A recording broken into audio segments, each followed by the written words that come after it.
It took Nolan a while to find the right address. He was wandering for an hour among the identical high-rise buildings, lined up in a kind of vicious circle. Finally, a miracle happened, and Nolan found his customer's block, and in 5 minutes he was already sitting and configuring a new gaming laptop. When he had finished adjusting, Nolan hurried out of the apartment, and only when he got down to the first floor, he thought he should have asked how to find the 6th building, where the next client was waiting for him. The guy was about to return to the client, but suddenly he heard some kind of pitiful meow. He stopped, thought a little, and went toward the sound. Nolan turned the corner and found himself in a narrow, dark alley, where the sun's rays barely penetrated. Nolan looked around. There were large trash cans along the back wall of the houses, and steam was puffing out of the hood. A few paces further, he saw a girl, about 16 years old, desperately trying to pull a kitten off the pipe above her head, but not succeeding. The kitten was frightened and stepping over with his paws, but he never jumped. "His paws hurt, the pipe's very hot," the girl said in a chilly voice. "Could you help me?" Nolan couldn't reach the pipe either, but he jumped up with force and grabbed the kitten's paw and pulled him toward him, then handed the unfortunate pet to the girl. She stroked him gently and began to calm him, whispering something in his ear. "Well, why don't we get out of here? The kitten is saved and it's kind of gloomy out here," said Nolan. "You don't want to stay here, do you?" "I'll stay here better," replied the girl. "I live here. In that small closet over there?" Nolan looked at the girl in surprise.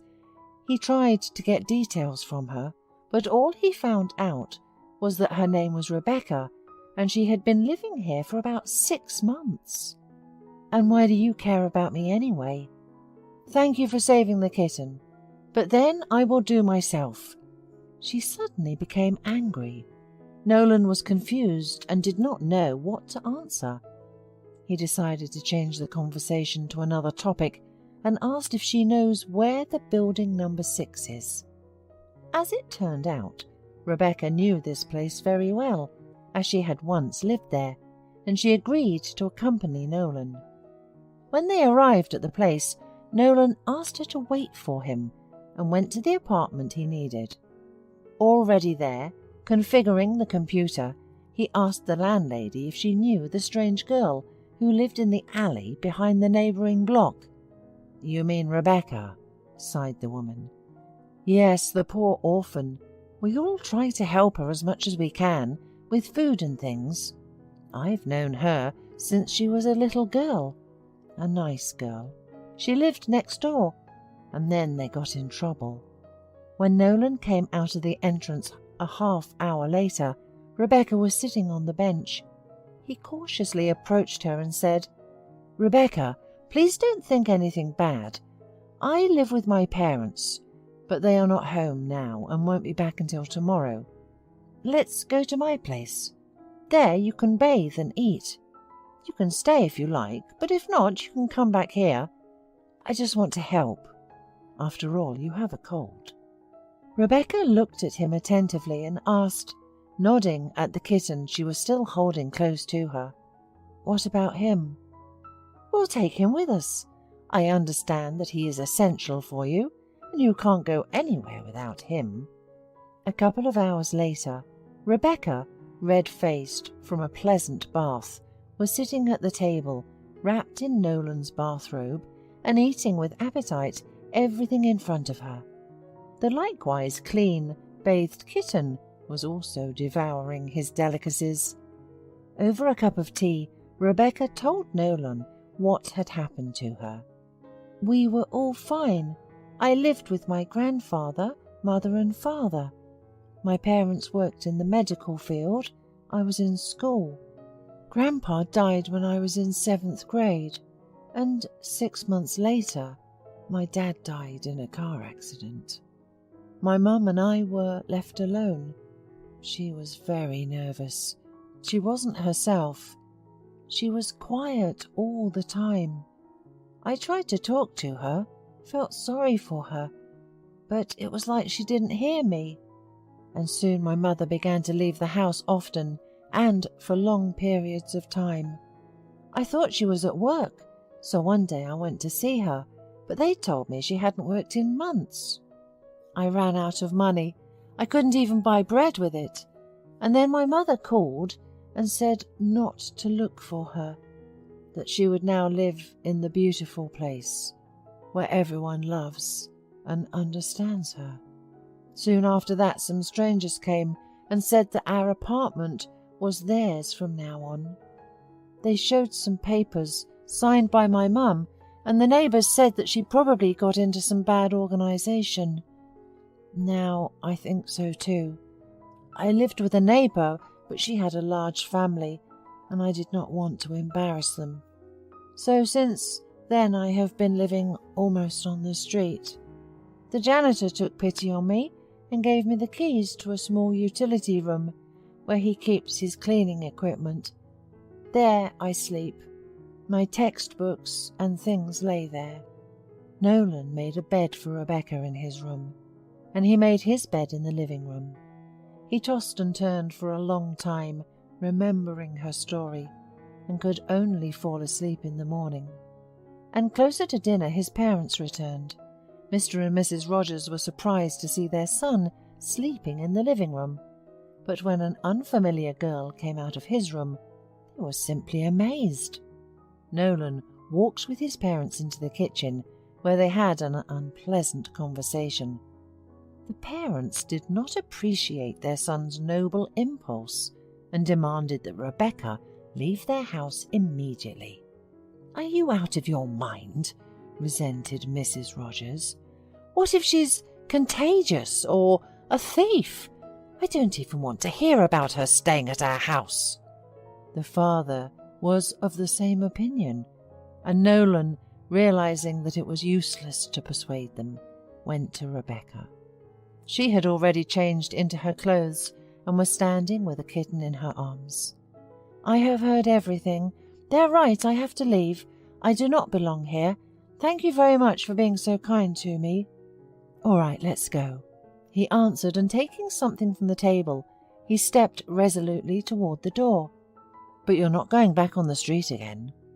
Hearing the sound of the front door slamming, Mr. and Mrs. Rogers came out of the kitchen, but there was no one else in the house with them.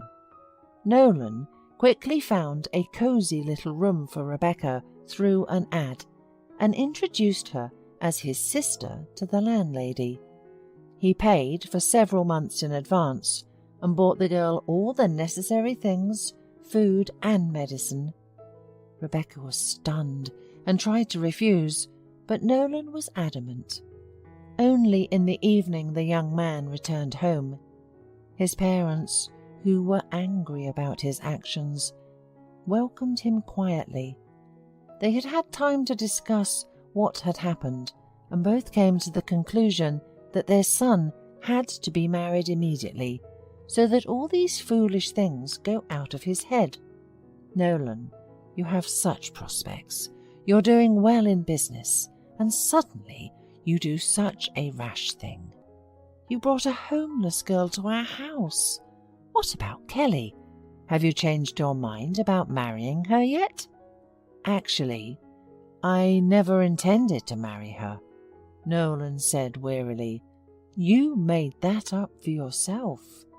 "But she's such a nice girl, and from a decent family, not like your Rebecca." Nolan didn't listen any further and went off to his room. And a month later, on Mrs. Rogers's birthday, Kelly and her parents were invited to a celebratory dinner, which looked more like matchmaking. But Nolan pretended not to notice anything.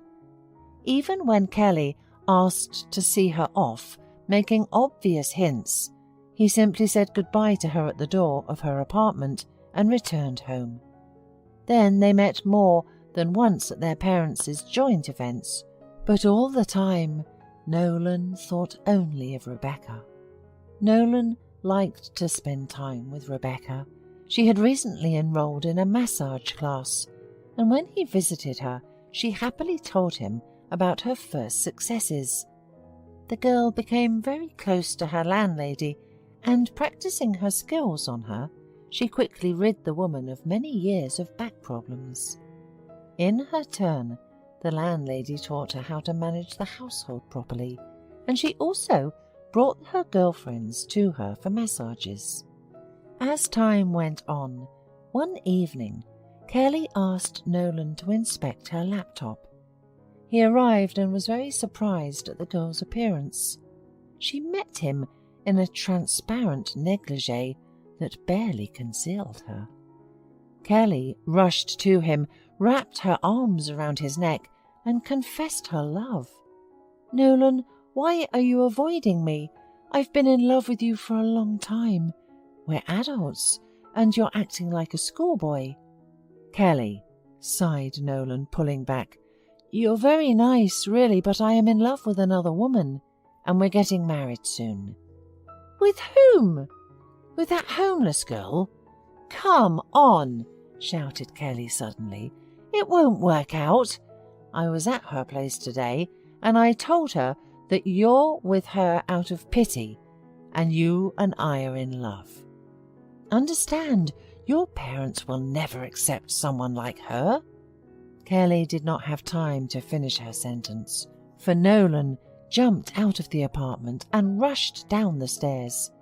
He was afraid he wouldn't make it in time, but luckily Rebecca was home. He rushed to her and hugged her tightly. "Rebecca, my love," he whispered, "I was so afraid you would leave."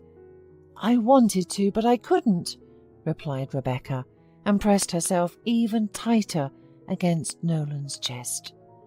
"I love you so much." They were married a month later.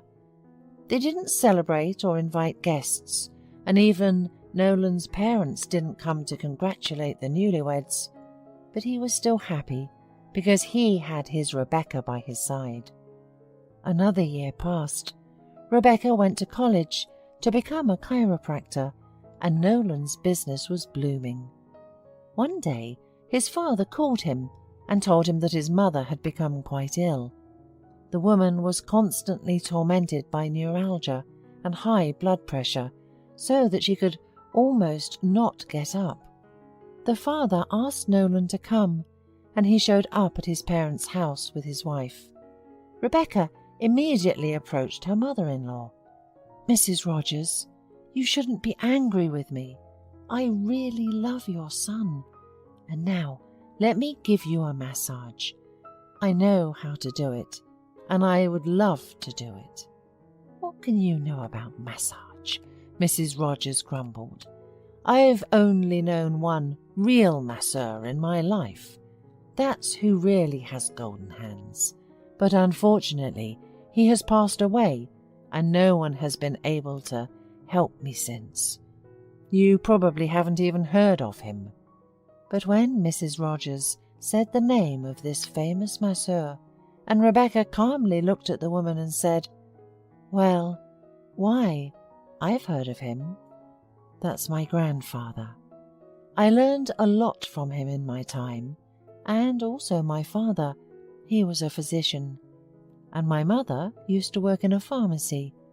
Mrs. Rogers looked at Rebecca stunned, unable to believe her words.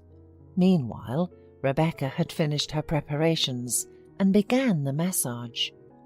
When the session came to an end, Mrs. Rogers, after a long silence, spoke.